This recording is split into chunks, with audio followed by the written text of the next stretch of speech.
Chief Petty Officer Marcus Tank Rodriguez had seen it all during his 15 years with the Navy SEALs. 2 tours in Afghanistan, 3 in Iraq, and countless classified operations across the globe had hardened him into the kind of warrior that younger SEALs looked up to with a mixture of awe and terror. At 38, Tank was built like his nickname suggested: broad shoulders, thick arms, and a chest that strained against his tactical vest, even when fully geared. His weathered face bore the scars of shrapnel from an IED blast in Helmand Province, and his dark eyes held the kind of intensity that came from making life-or-death decisions in the span of a heartbeat. But nothing in his extensive military career had prepared him for what he witnessed on that scorching afternoon at the Marine Corps Base Camp Pendleton shooting range.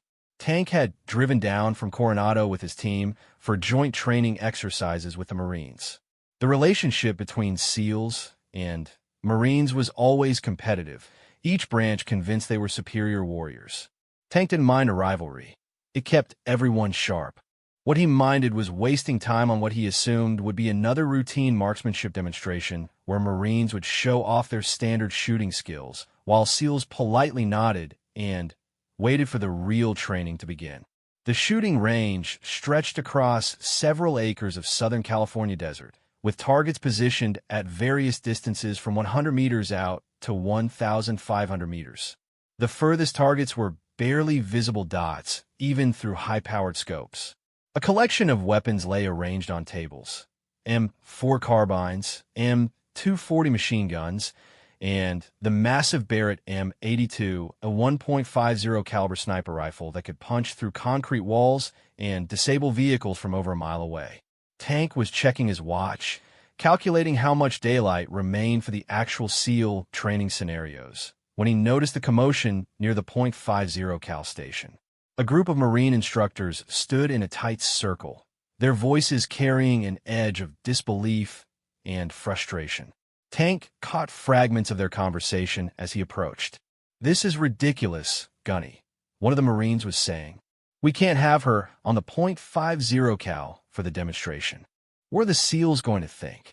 "She earned her spot fair and square," replied Gunnery Sergeant Williams, a thick-set man with graying temples who Tank recognized from previous joint operations. "Her scores speak for themselves." "But she's—" The Marine gestured helplessly. "Look at her, Gunny. She can't even see over the weapon properly without standing on her toes." Tank moved closer, curious about what had the Marines so agitated. Through gaps in the circle, he caught his first glimpse of the shooter who was causing such debate. She couldn't have been more than 5 feet 4 inches tall, with a slight build that made her look almost childlike in her oversized combat utilities. Her brown hair was pulled back in a regulation bun, and when she turned her head, Tank saw a face that belonged more in a college classroom than on a military firing range.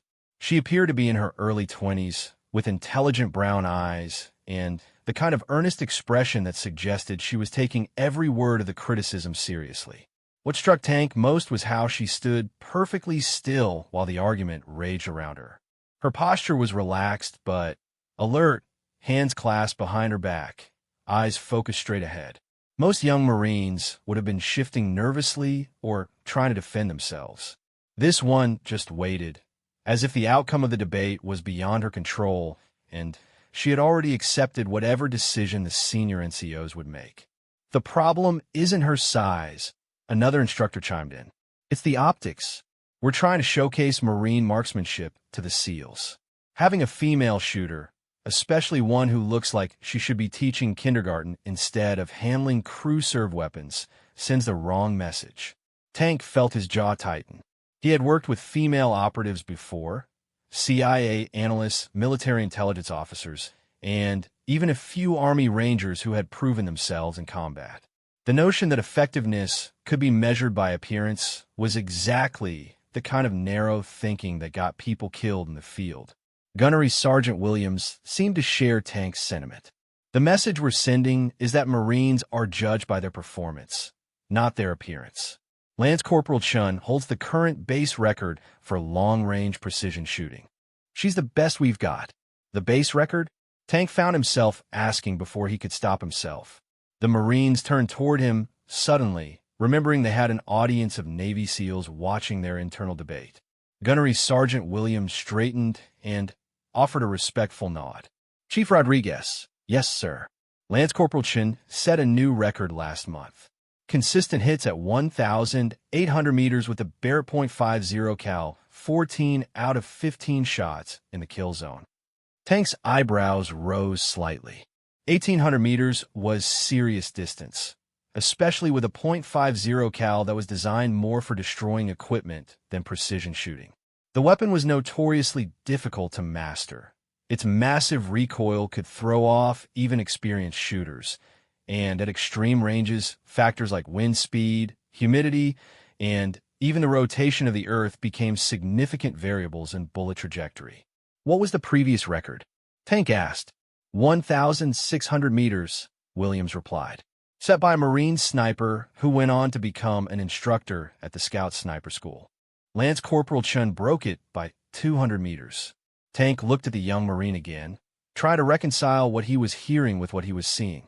She still hadn't moved or spoken, maintaining her position of attention while her superiors debated her qualifications.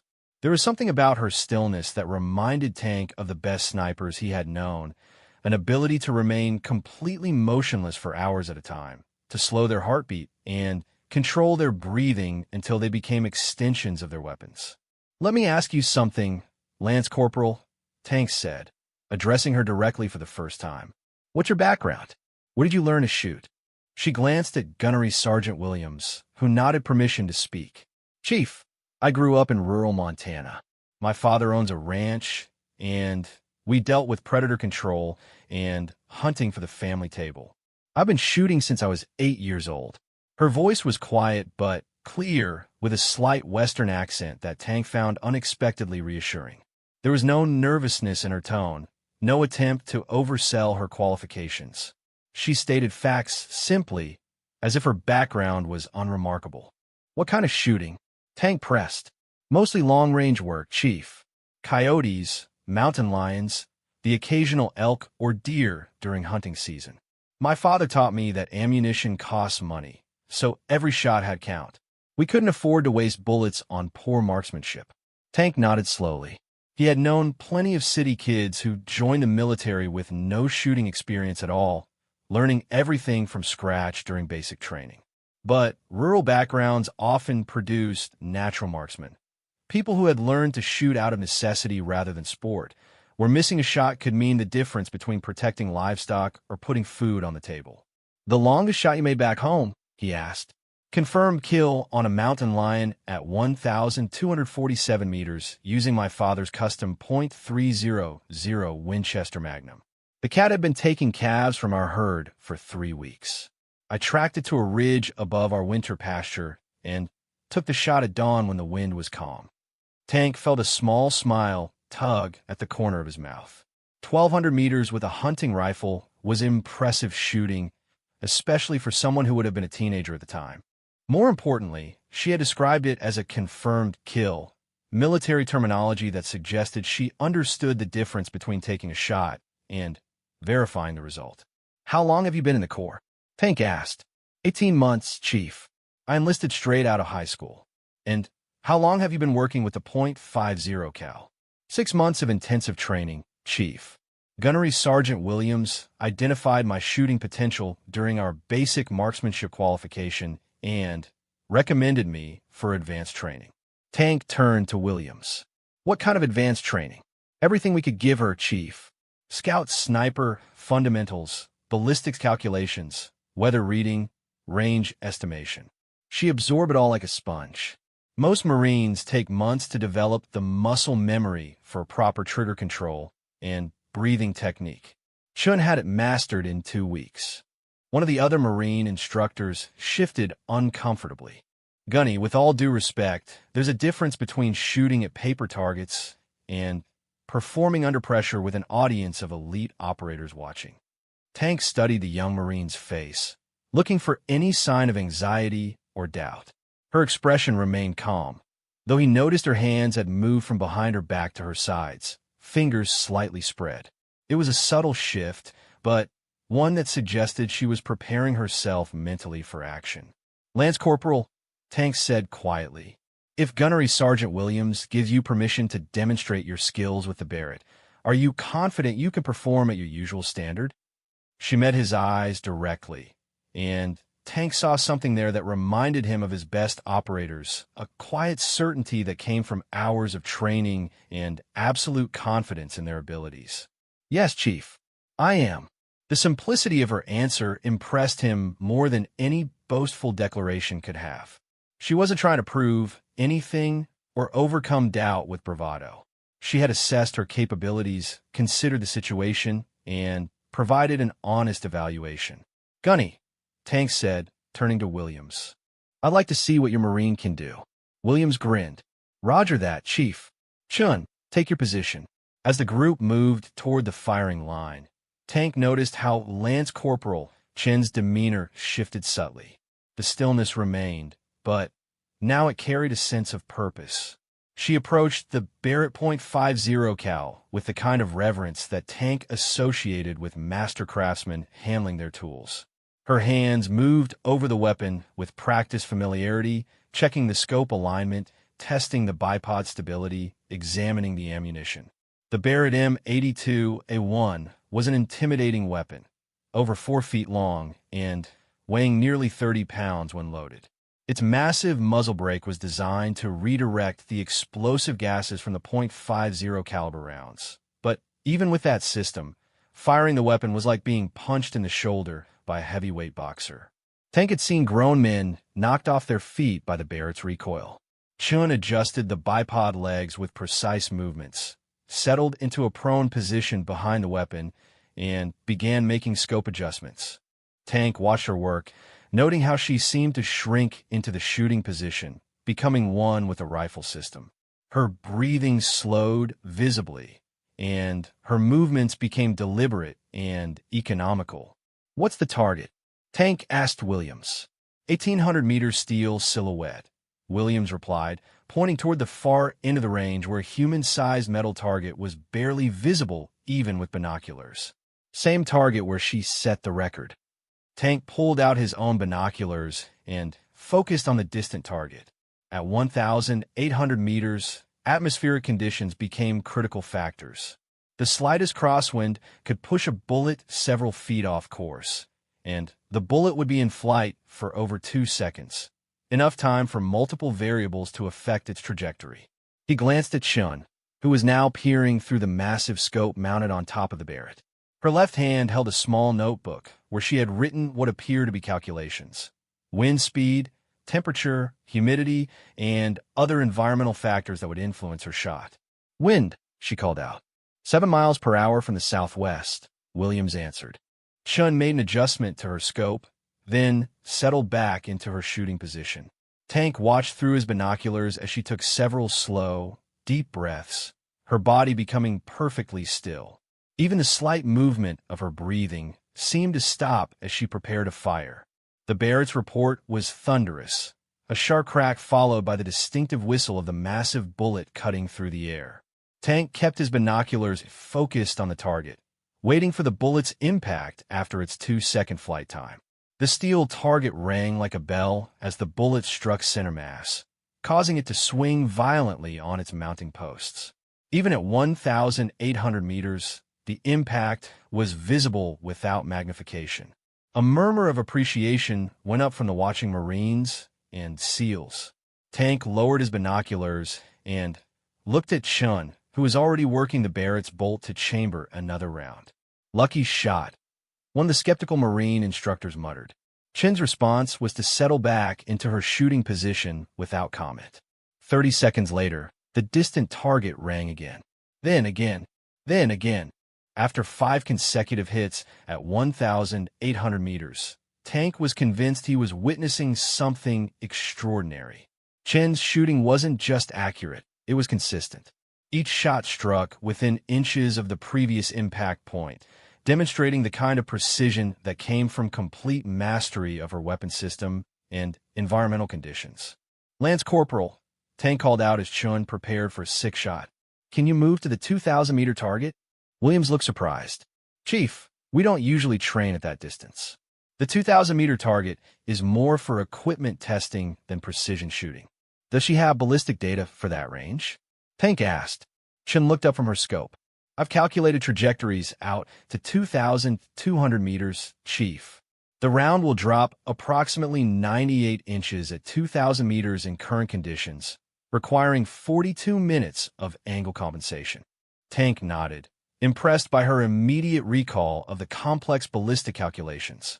Most snipers relied on charts or electronic calculators for extreme-range shooting, but Chen seemed to carry the numbers in her head. Take the shot, Tank said. Chen adjusted her scope elevation and took aim at the distant 2,000-meter target, a steel plate that was little more than a speck even through binoculars. Tank watched her breathing pattern, noting how she had developed a rhythm that allowed her to fire at the precise moment between heartbeats when her body was completely still. The Barrett roared again, and Tank counted the seconds until impact.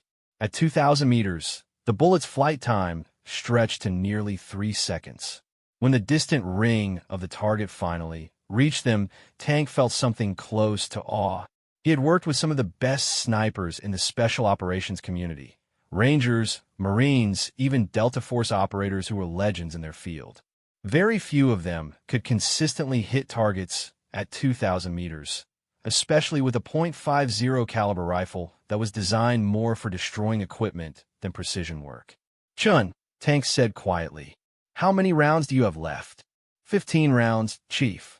I want you to take 5 shots at the 2,000-meter target as quickly as you can while maintaining accuracy.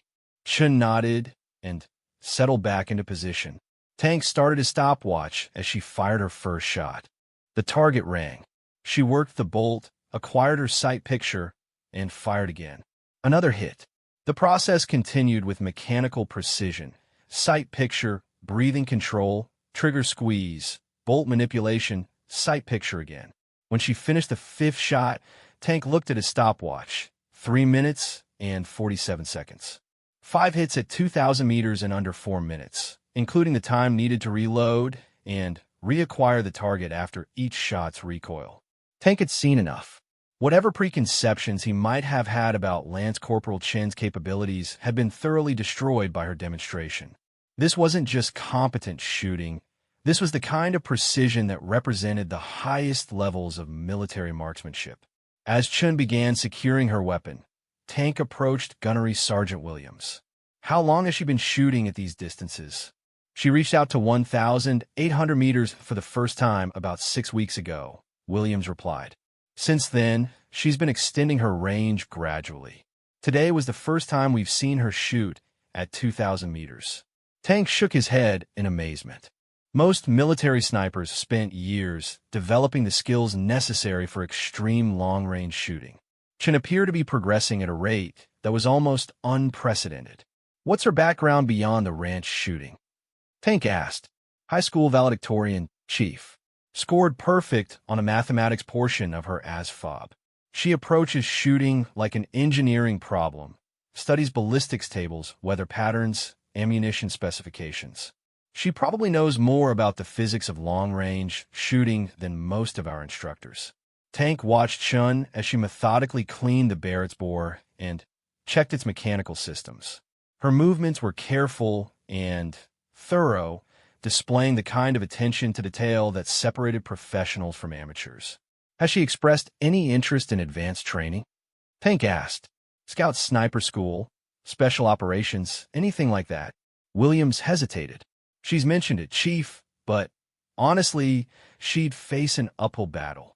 The Marine Corps is still working through integration issues with female Marines in combat roles. Getting her in a scout sniper school would require approval at levels way above my pay grade.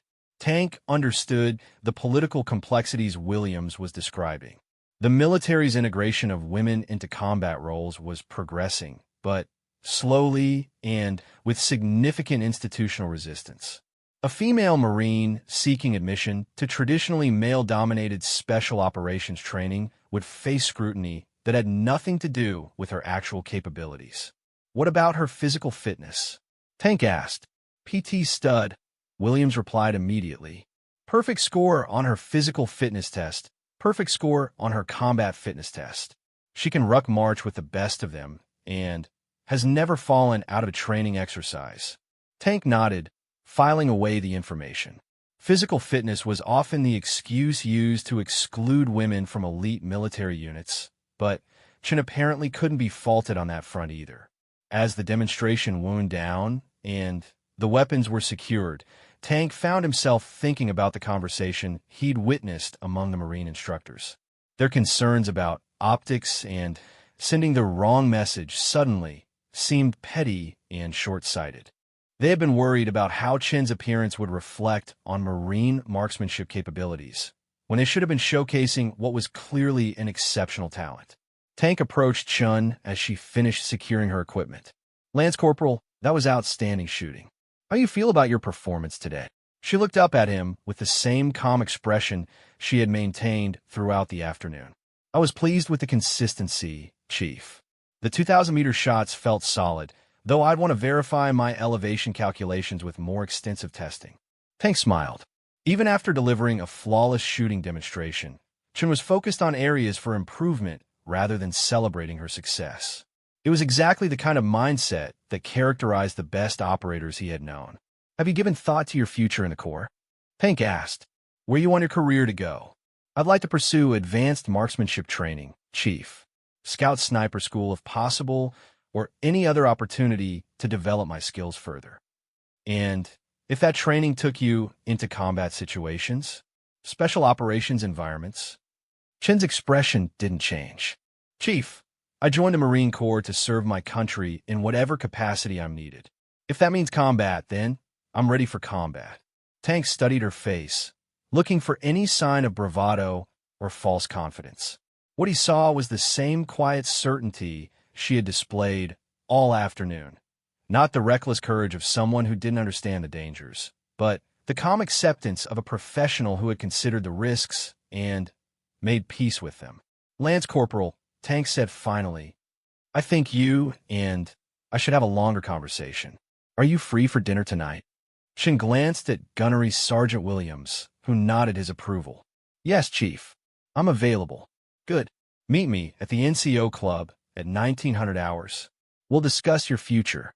As Tank walked back toward his team, his mind was already working through possibilities. The Navy SEALs had worked with exceptional individuals throughout their history, people whose skills transcended normal military categories. Chen's shooting ability was clearly at that level, but what impressed Tank more was her mental approach to the craft.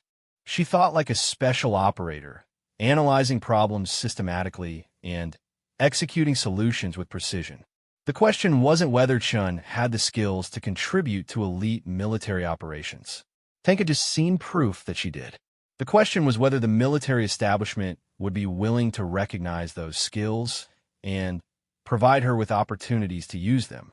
Tank had seen too many talented individuals lost to bureaucracy and institutional prejudice over the years.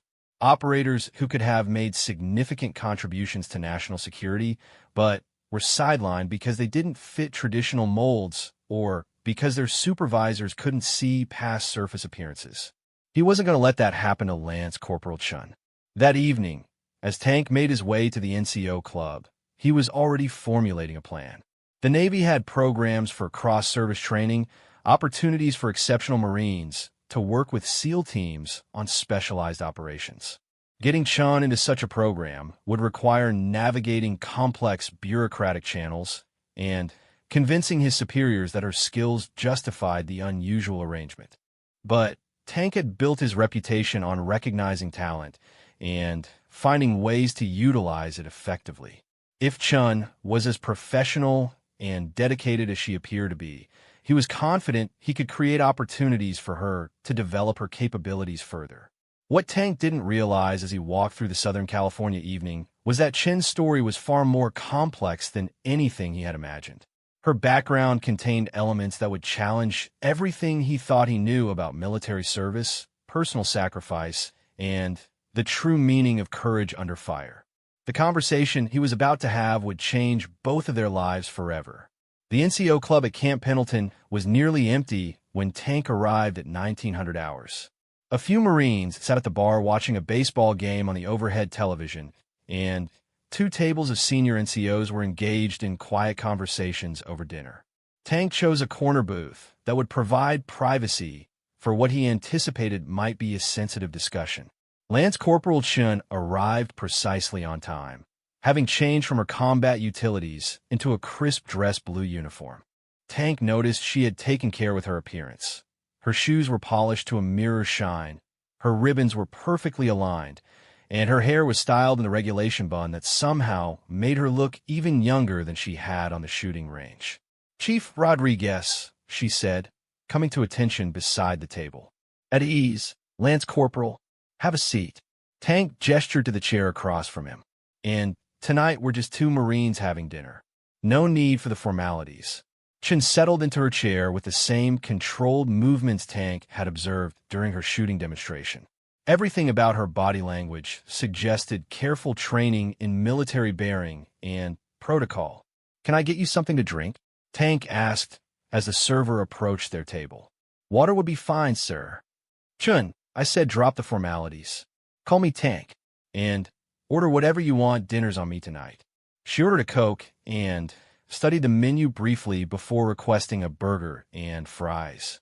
Tank got the impression she was trying to keep her order simple and inexpensive despite his offer to pay. "So," Tank said after their server had departed, "tell me about Montana. What was it like growing up on a ranch?" Chin's expression relaxed slightly, the first time Tank had seen her guard drop since they'd met. "Beautiful country, Chief." "Tank," she corrected herself. "Our ranch sits in a valley about 50 miles northwest of Billings. My father runs about 3,000 head of cattle on 40,000 acres of leased federal land."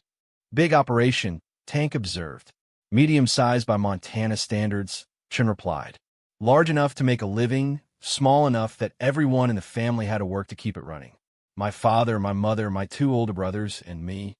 We all had responsibilities from the time we could walk." "What were your responsibilities?" "Started with gathering eggs and feeding chickens when I was 4 or 5. By the time I was 10, I was helping with fence repair, cattle roundups, hay cutting. The shooting started when predators began taking livestock." Tank leaned forward, interested. "Your father taught you?" "My father and my grandfather," Chun said. "Granddad was a Marine in Vietnam. 2 tours as a sniper with 2nd Battalion, 9th Marines.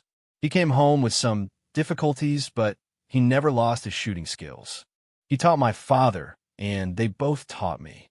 "What kind of difficulties?" Chin hesitated, and Tank saw a shadow cross her face. "PTSD, though they didn't call it that back then. Granddad had nightmares, drinking problems. Some days he couldn't leave the ranch at all. But when he was teaching me to shoot, it was like he became a different person. Calm, focused, patient. Those were the only times I ever saw him completely at peace." Tank nodded, understanding. He had known plenty of combat veterans who found solace in activities that connected them to their military service without triggering their trauma. Teaching marksmanship could be therapeutic for someone who associated shooting with protecting others rather than taking lives. "How old were you when you started long-range shooting?" 8 for the basics: breathing, trigger control, sight alignment. Granddad started me with a .22 rifle at 50 yards. Every afternoon after school, we'd spend an hour on the fundamentals. He was incredibly demanding. I had to demonstrate perfect technique before he'd let me progress to longer ranges or larger calibers. Their food arrived, and Chin ate with the same methodical approach she brought to everything else. Small bites, careful chewing, frequent sips of her Coke. Tank got the impression that even casual activities like eating were approached with discipline and purpose. "When did you start shooting at the distances I saw today?" Tank asked. "I took my first 1,000-meter shot when I was 14, Chin replied. "Mountain lion that had been taking calves. Granddad spotted it on a ridge about a mile away, set up the shot, and talked me through the calculations. Wind speed, bullet drop, target movement. Took me 3 hours to feel confident about the shot." "And you made it?" "Center mass," Chun said matter-of-factly. "Granddad said it was one of the best shots he'd ever seen, and he'd made some incredible shots in Vietnam." That's when he started teaching me the advanced techniques, reading wind patterns, calculating for atmosphere pressure, understanding how time of day affects visibility and bullet trajectory. Tank was beginning to understand the foundation of Chin's exceptional abilities. She hadn't just learned to shoot. She had been mentored by a combat veteran who understood precision marksmanship at the highest levels. More importantly, she had learned in an environment where shooting was a practical necessity rather than a sport. "Why did you join the Marine Corps?" Tank asked. "Sounds like you had a good life on the ranch." Chin set down her burger and was quiet for a long moment. Tank sensed this was a more complex question than it appeared on the surface. "Several reasons," she said finally. The ranch was struggling financially.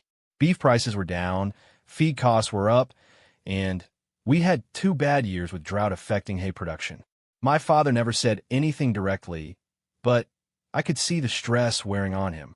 "You wanted to help with the family finances?" "Partly. My military pay goes home every month, except for what I need for basic expenses. But that wasn't the main reason." Tank waited, sensing there was more to the story. "My grandfather died during my senior year of high school." Chun continued, her voice becoming quieter. "Cancer. He'd been fighting it for 2 years, but never told anyone outside the family. During his last few weeks, he talked to me about his service in Vietnam. Not the combat parts that gave him nightmares, but the parts that gave his life meaning." "What did he tell you?" "He said that being a Marine had shown him what he was capable of when everything was on the line. That the Corps had given him a chance to use his skills in service of something bigger than himself. He said he'd wasted too many years after the war focusing on what the service had taken from him instead of appreciating what it had given him." Chun paused to take a sip of her Coke, and Tank could see the emotion she was working to keep controlled. "He made me promise that I wouldn't waste my abilities the way he felt he had wasted his. He said shooting was a gift, but only if I used it to protect people who couldn't protect themselves." Tank felt a chill run down his spine. Chin wasn't just a talented shooter. She was someone who understood the moral weight of her abilities and had made a conscious choice about how to use them. "Did your family support your decision to enlist?" "My father was proud, but worried. My mother was terrified. My brothers thought I was crazy to leave the ranch for military service. But they all understood why Granddad's words meant so much to me." "And now? Any regrets?" Chin shook her head firmly. "None. The Marine Corps has given me opportunities to develop my skills beyond anything I could have achieved on the ranch. Working with Gunnery Sergeant Williams, learning advanced ballistics, shooting at distances I never attempted in Montana. Every day, I feel like I'm honoring my grandfather's memory." Tank was impressed by the maturity of her perspective. Many young Marines struggled with homesickness and doubts about their decision to enlist, especially those from close-knit rural families. Chin seemed to have found genuine purpose in her service. "Tell me about your training since you've been in the Corps," Tank said. "How did you end up specializing in long-range shooting?" "Basic marksmanship qualification was the first indicator," Chin explained. "I scored expert with a perfect 250, but what caught attention was my consistency. Most Marines who shoot expert have a few marginal shots mixed in with their good ones. All of my shots were center mass, even at the longest distances. That led to advanced training. Gunnery Sergeant Williams pulled me aside after qualification and asked about my background. When I told him about learning from my grandfather, he recommended me for additional marksmanship instruction. At first, it was just extended range sessions with the M16, working out to 500 meters instead of the standard 300. When did you start with the .50 cal? About 6 months ago. Williams wanted to see how my skills would translate to a completely different weapon system. The Barrett is nothing like the hunting rifles I grew up with, much heavier, more recoil, different ballistics. But the fundamentals are the same." Tank nodded. "The fundamentals of marksmanship, breathing, trigger control, sight alignment, natural point of aim, were universal principles that applied to any precision shooting, regardless of the specific weapon being used. What's been the biggest challenge transitioning from hunting rifles to military weapons?" Chun considered the question carefully. "The psychological aspect," she said. "On the ranch, I was shooting at animals or targets. Here, the training is explicitly focused on engaging human targets, understanding that the skills I'm developing might someday be used to take human lives. How do you handle that psychological challenge? I think about my grandfather's advice, Chen replied. He told me that a sniper's job isn't to take lives, it's to save lives. Every enemy combatant eliminated by precision fire is potentially dozens of friendly soldiers who don't have to risk their lives in close combat. When I'm training, I'm not preparing to kill people. I'm preparing to protect Marines. Tank was struck by the sophisticated way Chun had processed the moral complexities of her role. Many soldiers struggled with the transition from civilian life to military service, particularly when it came to accepting the reality of combat.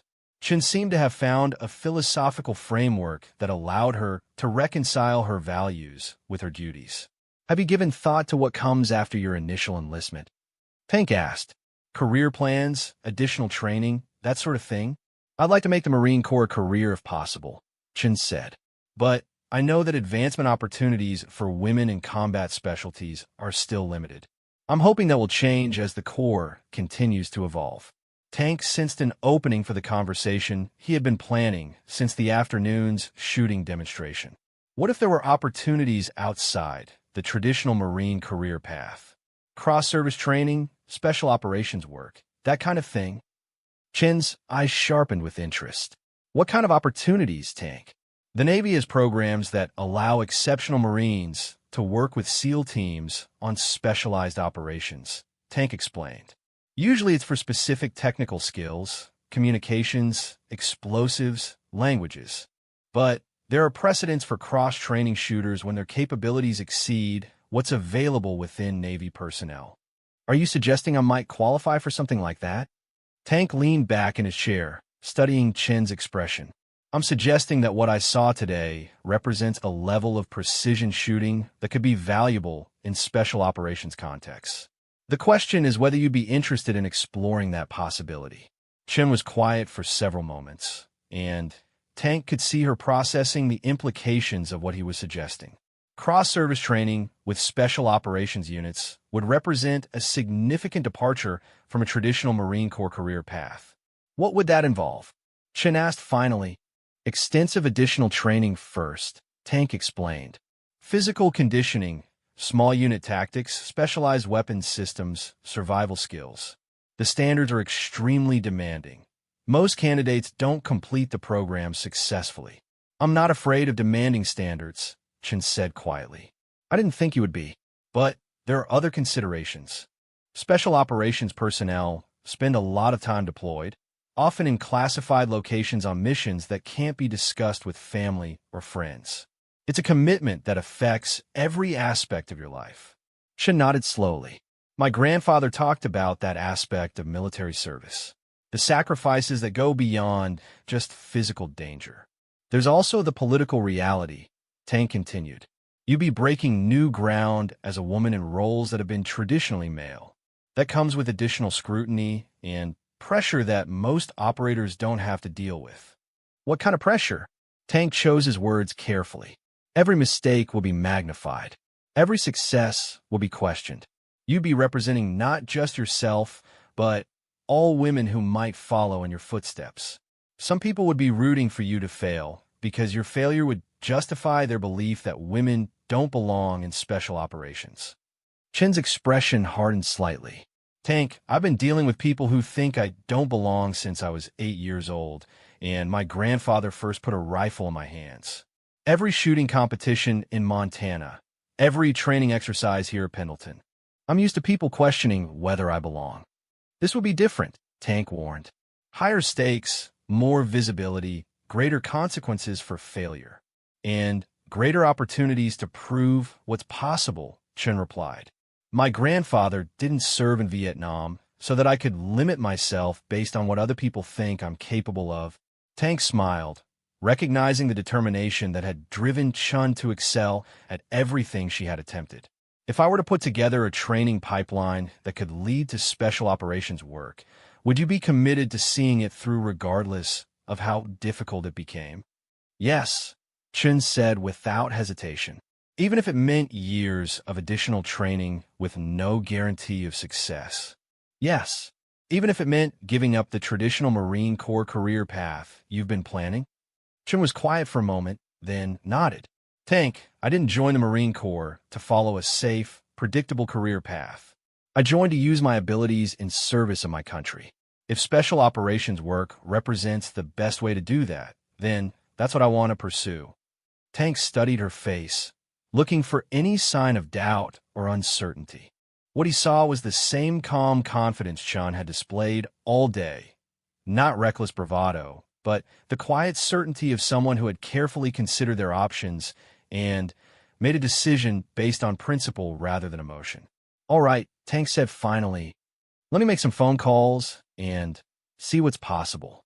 I can't make any promises about outcomes, but I can promise that if opportunities exist, I'll find them. Thank you, Tank.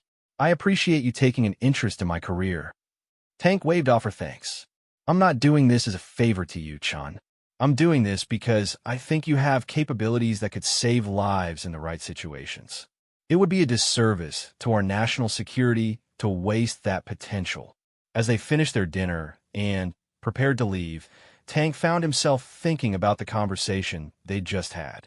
Chin's responses had confirmed his initial assessment of her character and commitment. She wasn't someone looking for glory or excitement. She was a professional who wanted to use her skills in service of something larger than herself. What impressed Tank most was Chin's realistic understanding of the challenges she would face. She wasn't naive about the obstacles that lay ahead, but she also wasn't intimidated by them.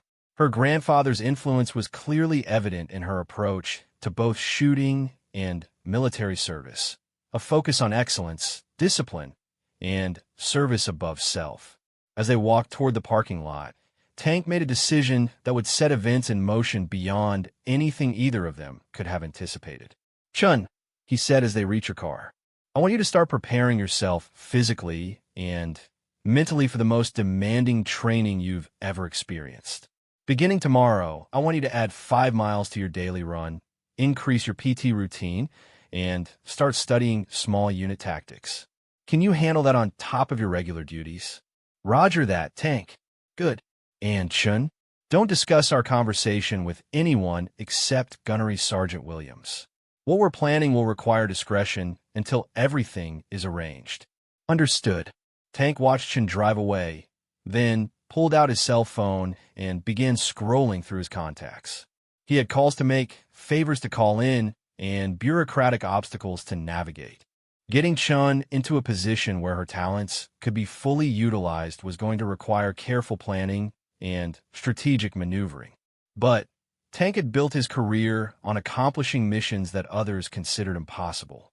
He had identified an exceptional asset in Lance Corporal Chun, and he was determined to find a way to deploy that asset effectively. What Tank didn't realize was that Chin's story contained elements that would test every assumption he had made about her background, her motivations, and her capabilities. The young Marine who had impressed him with her shooting skills was carrying secrets that would soon emerge in ways that would challenge everything he thought he knew about courage, sacrifice, and the true cost of military service. The training pipeline Tank was about to create would push Chun to her absolute limits and beyond. But it would also reveal depths of character and determination that would ultimately prove his initial assessment correct. Chun was indeed capable of contributions to special operations that could save lives and serve the national interest in ways that transcended traditional military categories. The next morning, Tank began making the phone calls that would change both of their lives forever. What started as a chance encounter on a shooting range was about to become a journey that would test the limits of military tradition, institutional flexibility, and personal courage.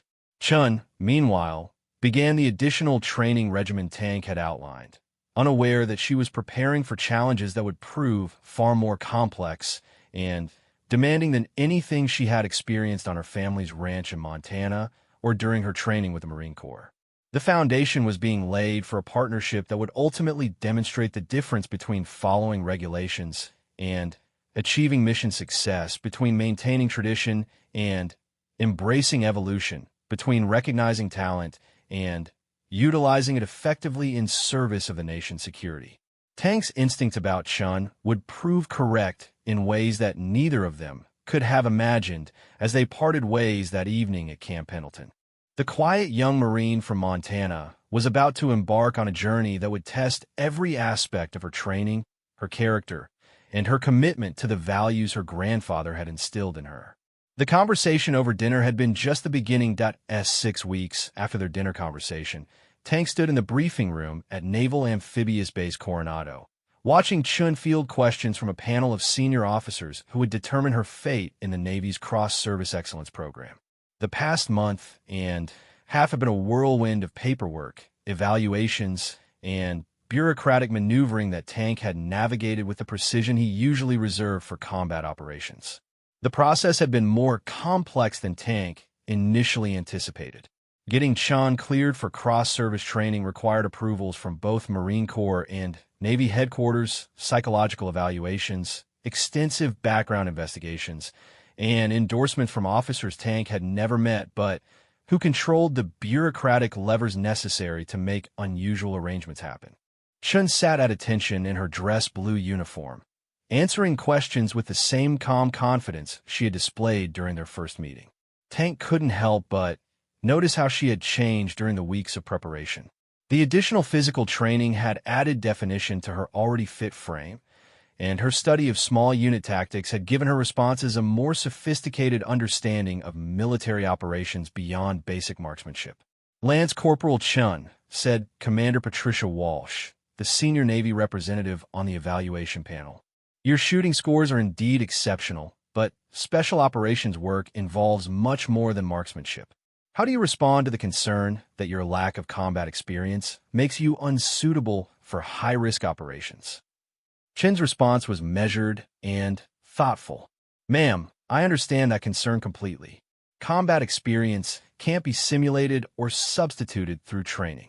However, I would argue that every operator begins their career without combat experience. The question isn't whether I have that experience now, but whether my training, mindset, and capabilities suggest I can acquire and apply that experience effectively when the opportunity arises. Tank smiled slightly. Chun had prepared well for the psychological and philosophical challenges of the evaluation process. Commander Walsh pressed further. Special operations personnel often work in small teams where every member must be capable of multiple roles. Beyond shooting, what other capabilities do you bring to a team environment? Ma'am, my background on the ranch required developing multiple skill sets out of necessity, Chun replied. Equipment maintenance and repair, weather analysis, land navigation, medical treatment of injured animals, resource management under austere conditions. I'm also fluent in Spanish, which I understand can be valuable in certain operational environments. Tank had discovered Chin's language skills during one of their preparation sessions. Her family's ranch employed several Mexican workers, and she had grown up speaking Spanish as fluently as English. It was another asset that strengthened her case for special operations training. Colonel James Morrison, representing Marine Corps interests on the panel, leaned forward. Lance Corporal, this program would essentially remove you from traditional Marine Corps career progression. You'd be giving up the opportunity for advancement within your parents' service. Why is that sacrifice worth making? Chin's answer revealed the depth of thought she had given to this decision. Sir, I joined the Marine Corps to serve my country in whatever capacity I could be most effective. If my skills can be better utilized in a cross-service role than in a traditional Marine career path, then that's where I belong. My commitment is to mission accomplishment and the welfare of American military personnel, not to personal career advancement. Tank watched the panel members exchange glances. Chun was hitting all the right notes, demonstrating selflessness, mission focus, and mature understanding of the sacrifices involved in special operations work. The questions continued for nearly 2 hours, covering everything from Chin's family background to her physical fitness scores to hypothetical scenarios she might encounter in combat situations. Throughout the process, she maintained the same composed demeanor that had impressed Tank from their first meeting. When the formal evaluation concluded, Tank was asked to present his assessment of Chen's potential for success in the program. "Gentlemen, ma'am," Tank began, standing before the panel with 20 years of credibility backing his words. "In my experience, successful special operations personnel share certain characteristics that can't be taught. The ability to remain calm under pressure, exceptional attention to detail, absolute reliability in high-stakes situations, and the mental toughness to persist when conditions become impossible." He paused, making eye contact with each panel member. "I've observed Lance Corporal Chun demonstrate all of those characteristics consistently over the past 6 weeks. Her shooting skills first caught my attention, but what convinced me to recommend her for this program is her approach to every aspect of military service. She treats preparation like a science, execution like an art, and service like a sacred duty." Tank gestured toward Chun, who remained at attention despite being the subject of discussion. "More importantly, she understands that special operations work isn't about individual glory or proving personal capabilities. It's about accomplishing missions that save lives and protect national interests." That understanding, combined with her technical skills and demonstrated character, suggests she has the potential to make significant contributions to our operational capabilities. Commander Walsh asked the question Tank had been expecting. "Chief Rodriguez, you're recommending we invest considerable resources in training someone who represents an untested demographic in special operations roles. What gives you confidence that this investment will yield positive results?" Tank's response was immediate and emphatic. "Ma'am, I've worked with operators from every branch of the military and allied nations. I've seen success and failure in combat situations where the stakes couldn't be higher. I'm recommending Lance Corporal Chen not because I want to make a political statement about integration, but because I believe she has capabilities that could save American lives in the field." He paused for emphasis. "The question isn't whether she fits our traditional model of what a special operator looks like. The question is whether she can accomplish missions that serve our national security interests. Based on everything I've observed, I believe the answer is yes." The panel deliberated for 45 minutes while Tank and Chun waited in an adjacent conference room. Tank used the time to go over final preparations with Chun, though he sensed she was as ready as anyone could be for whatever decision the panel reached. "How do you feel about the questions?" Tank asked quietly. "They were fair," Chun replied. "Challenging, but appropriate for the level of responsibility being discussed. Any concerns about the commitment you're making?" Chun shook her head. "Tank, I've spent 6 weeks thinking about nothing else. This is what I want to pursue. Whatever challenges lie ahead, I'm prepared to face them." When Commander Walsh called them back into the briefing room, Tank could read the decision in her expression before she spoke.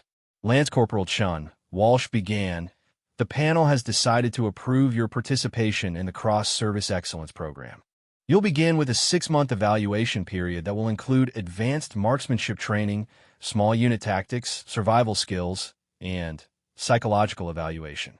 Successful completion of that phase will qualify you for consideration for operational assignments with Naval Special Warfare units." Tank felt a surge of satisfaction.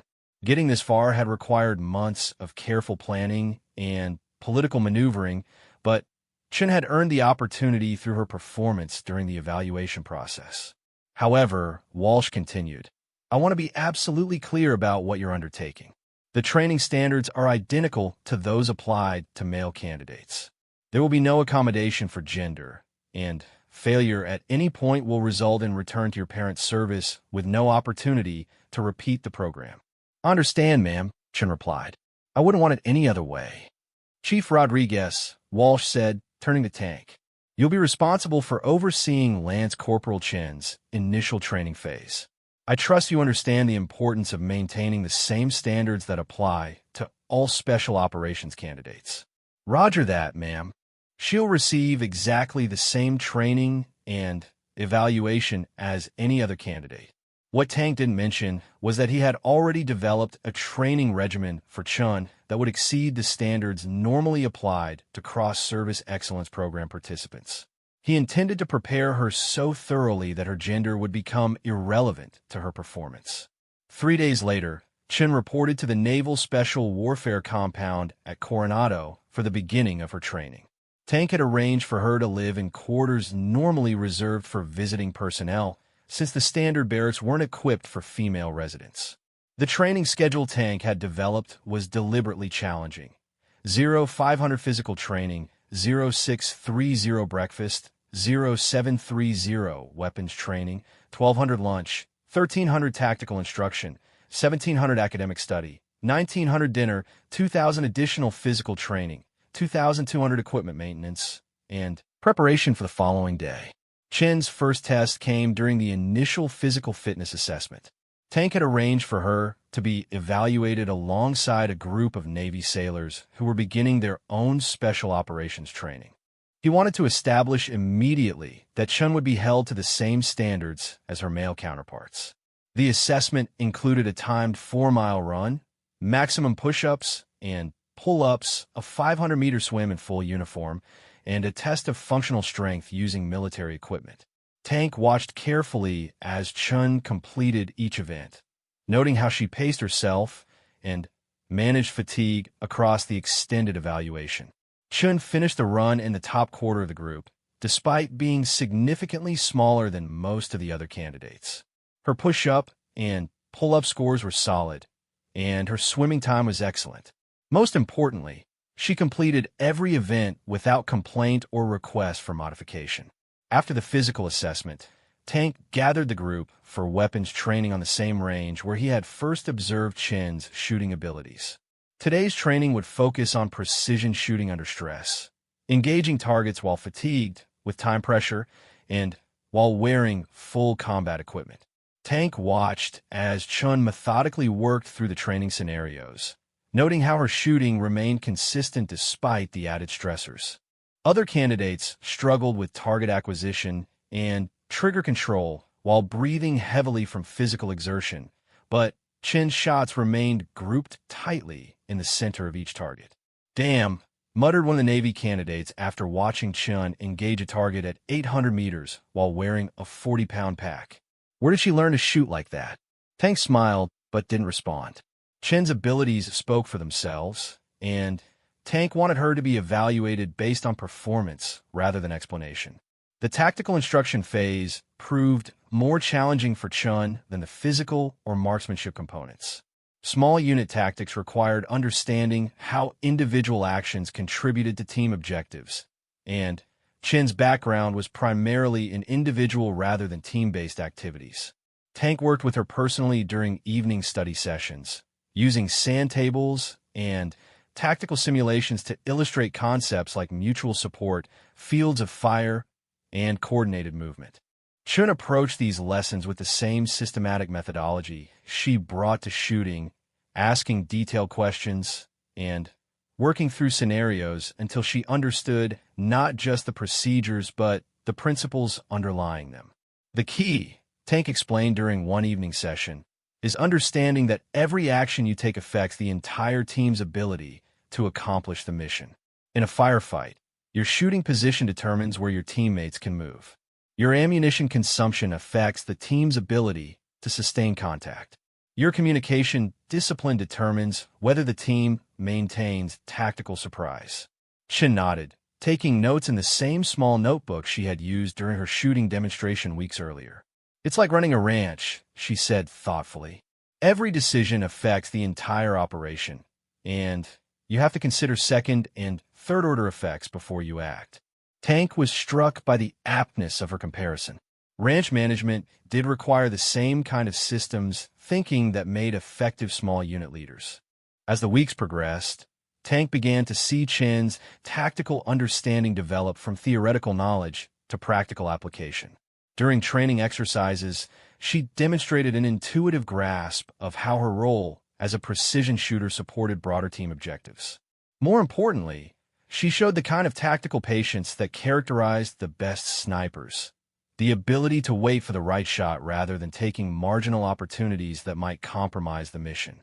The psychological evaluation component of Chen's training was conducted by Dr. Sarah Mitchell, a Navy psychologist who specialized in assessing candidates for high-stress military roles. Tank had specifically requested Dr. Mitchell because of her reputation for thorough, objective evaluations that focused on mental resilience rather than conformity to traditional psychological profiles. Chief Rodriguez, Dr. Mitchell said, after completing her initial assessment of Chun, "Your candidate presents an interesting psychological profile. She demonstrates exceptional stress tolerance, strong decision-making capabilities under pressure, and what we call warrior mindset, the ability to remain focused on mission accomplishment despite personal risk." "Any concerns?" Tank asked. Actually, quite the opposite. Her psychological makeup is remarkably well-suited for special operations work. She shows none of the aggression or risk-taking tendencies that sometimes create problems for special operations personnel. Instead, she demonstrates controlled confidence and what I can only describe as professional detachment. Tank understood what Dr. Mitchell was describing. The best operators he had known possessed that same quality, the ability to remain emotionally controlled while engaging in inherently emotional situations. Her motivation is particularly noteworthy, Dr. Mitchell continued. She's not seeking adventure or trying to prove anything about herself or her gender. She genuinely sees special operations work as the best way to use her abilities in service of her country. That kind of motivation tends to sustain performance through the most difficult challenges. By the end of Chin's third month in the program, Tank was confident she would successfully complete the evaluation period. Her performance across all training areas had been consistently excellent, and she had earned the respect of her fellow candidates through demonstrated competence rather than any special consideration. What Tank hadn't anticipated was the external attention Chin's participation in the program would attract. Word had leaked to military journalists that a female Marine was undergoing evaluation for special operations training, and requests for interviews and feature stories were beginning to arrive at Navy headquarters. Tank called Chin into his office to discuss the media interest and how it might affect her training.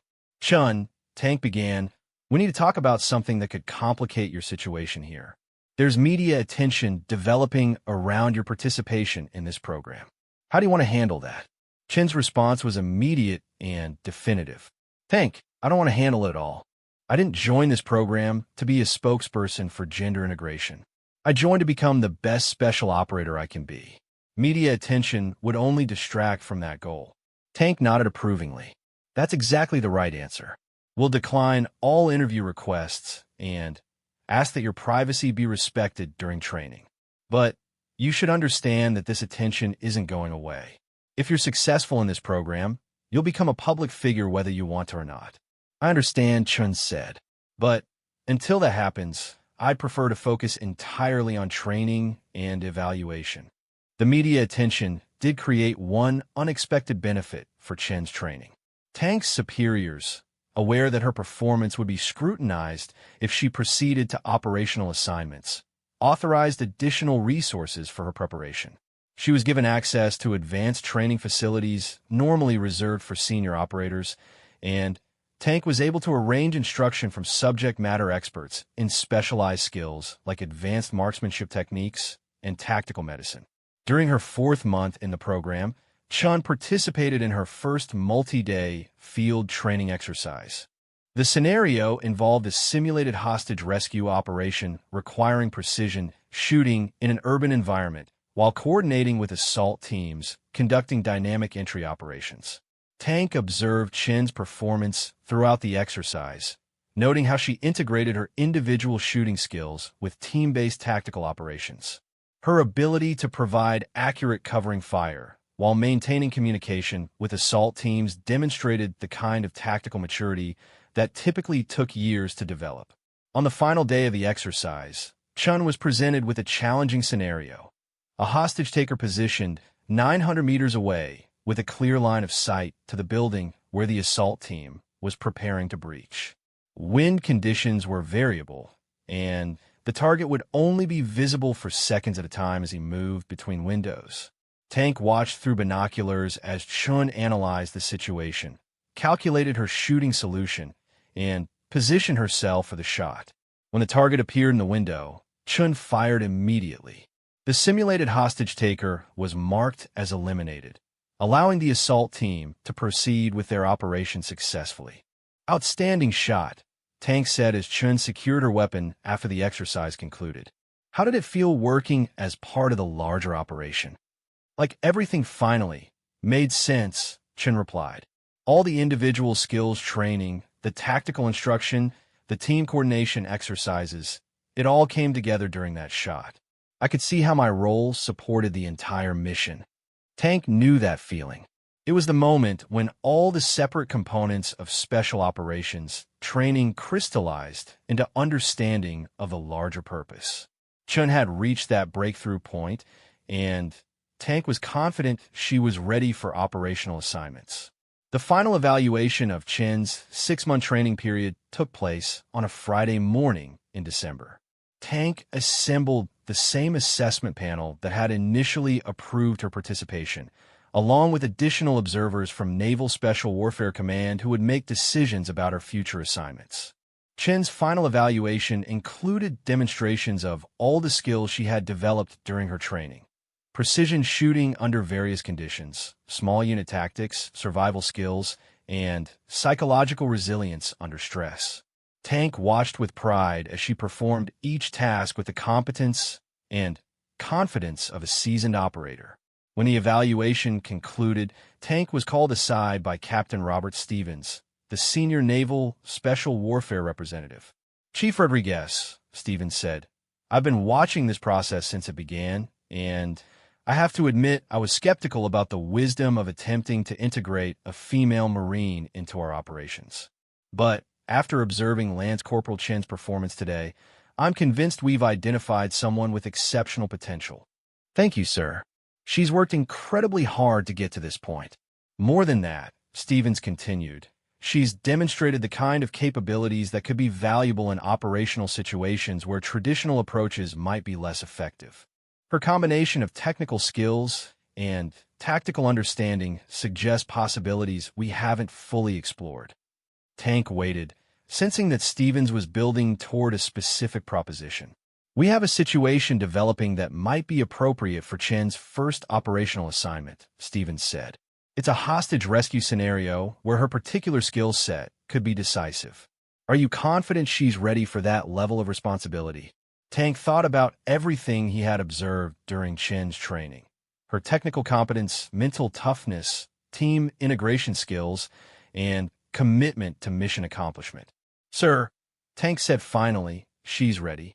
What Tank didn't realize as he made that assessment was that Chen's first operational assignment would test not only everything she had learned during her training, but also reserves of courage and determination that would prove her grandfather's influence had prepared her for challenges beyond anything either of them had imagined. The young Marine from Montana, who had impressed Tank with her shooting abilities, was about to face the ultimate test of everything he had seen in her character. The mission Stevens was contemplating would require not only exceptional marksmanship, but also the kind of moral courage that defined the difference between good soldiers and great ones. Chen had completed her training, but her real education was about to begin.